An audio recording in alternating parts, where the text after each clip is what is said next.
teman-teman, jangan lupa like, subscribe, and komen di bawah ini. Assalamualaikum warahmatullahi wabarakatuh. Alhamdulillahirabbil alamin wa bihi nasta'in wa ala umri dunya waddin wa ala alihi wa ashabihi ajmain amma ba'du. Pertama-tama dan yang paling utama, marilah sama-sama kita panjatkan puja-puji beserta syukur kehadirat Allah Subhanahu wa taala. Yang mana Allah telah memberikan kita kesehatan, kesempurnaan seperti yang kita rasakan pada saat yang berbahagia ini. Salawat bertangkaikan salam, mari sama-sama kita hanturkan atas kehadirat baginda Nabi besar Muhammad Sallallahu Alaihi Wasallam, yang mana beliau telah membawa kita dari zaman jahiliyah ke zaman Islamnya, dari alam kebodohan sehingga alam yang berilmu pengetahuan. Sebelum saya memasuki materi, alangkah baiknya saya memperkenalkan diri. Perkenalkan, nama saya Fitri Jenti, mahasiswa semester 1 Fakultas Tarbiyah Ilmu Keguruan IAIN Loksmawi. Adapun pembahasan yang akan saya jelaskan yaitu tentang zuhud, warok, tawakal, sabar, dan ridho. Adapun materi pertama yang akan saya jelaskan yaitu tentang zuhud. Zuhud secara harfiah berarti bertapa di dalam dunia, sedangkan zuhud menurut istilah yaitu bersiap-siap dalam dirinya untuk mengerjakan ibadah, melakukan kewajiban, menyingkirkan diri dari dunia yang haram, serta menuju kepada Allah, baik lahir maupun batin. Ada 3 tanda-tanda zuhud yang harus ada pada batin seseorang. Yang pertama, tidak bergembira dengan apa yang ada dan tidak bersedih dengan apa yang hilang. Dan yang kedua, sama saja di sisi orang yang mencela dan orang yang mencacinya. Yang ketiga, hendaknya ia bersama Allah dan hatinya lebih banyak didominasi oleh lezatnya ketaatan, karena hati tidak dapat terbebas sama sekali dari cinta dunia maupun cinta Allah.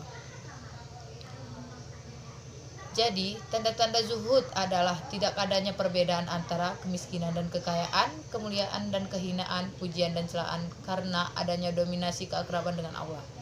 Dari tanda-tanda ini tentu munculnya beberapa tanda-tanda yang lain. Dan pengertian yang kedua yaitu warok. Warok mengandung pengertian menjaga diri atau sikap hati-hati dari hal yang subhat dan meninggalkan hal yang haram. Lawan dari kata warok adalah subhat, yang berarti tidak jelas apakah hal itu haram ataupun halal. Contohnya, seseorang meninggalkan kebiasaan mendengar dan memainkan musik karena dia tahu bahwa musik itu ada yang mengatakan halal dan ada yang mengatakan haram.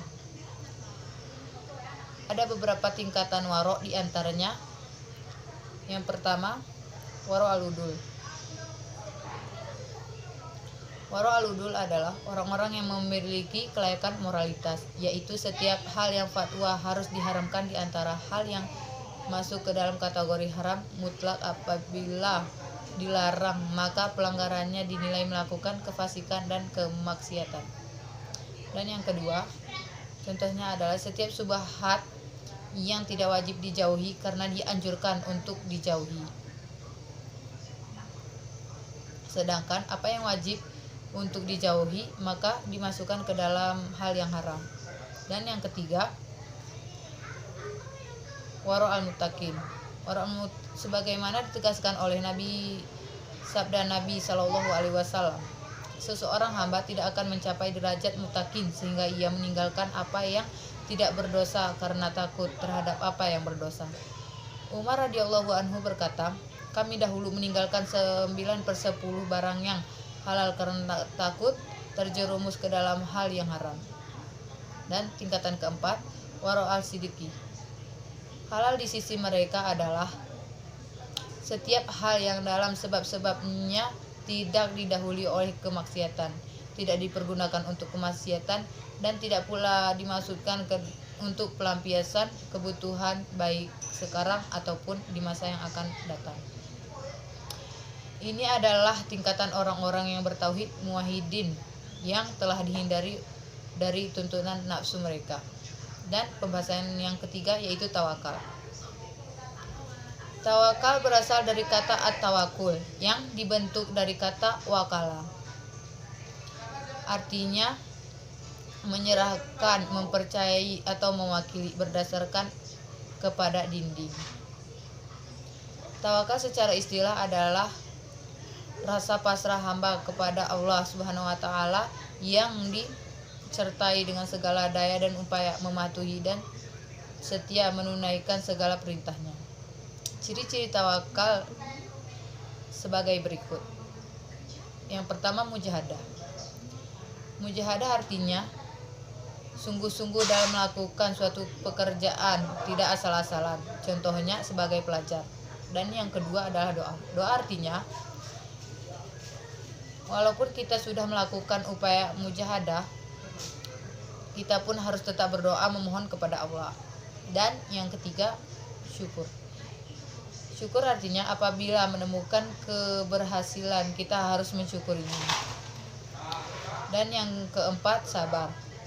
Sabar artinya tahan ujian, menghadapi berbagai cobaan termasuk hasil yang tidak memuaskan, kegagalan. Adapun pembahasan keempat yaitu sabar. Sabar berarti tabah dalam menghadapi segala kesulitan tanpa ada rasa kesal dan menyerah dalam diri. Dalam hal ini tidak hanya mengekang keinginan nafsu dan amarah, tetapi juga mampu menahan terhadap penyakit fisik. Sabar juga dapat dipahami sebagai sikap tabah, tekun, dan tangguh dalam menghadapi dan menyelesaikan berbagai problem hidup. Dengan sikap sabar, seseorang tidak mudah putus asa, tidak cepat menyerah ketika belum berhasil. Bahkan orang yang memiliki sikap sabar tidak larut dalam kesedihan ketika terkena musibah. Ia akan bangkit untuk menatap masa depan yang lebih cerah. Dan adapun pembahasan yang kelima, ridha. Kata ridha berasal dari bahasa Arab yang makna harfiahnya mengandung pengertian senang, suka, rela, menerima dan sepenuh hati, serta menyetujui secara penuh.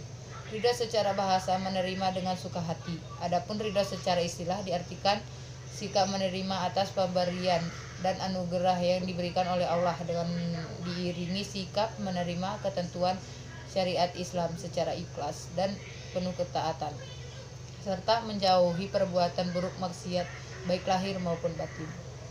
Mungkin hanya ini yang dapat saya sampaikan. Wabillahi taufiq wal hidayah. Assalamualaikum warahmatullahi wabarakatuh.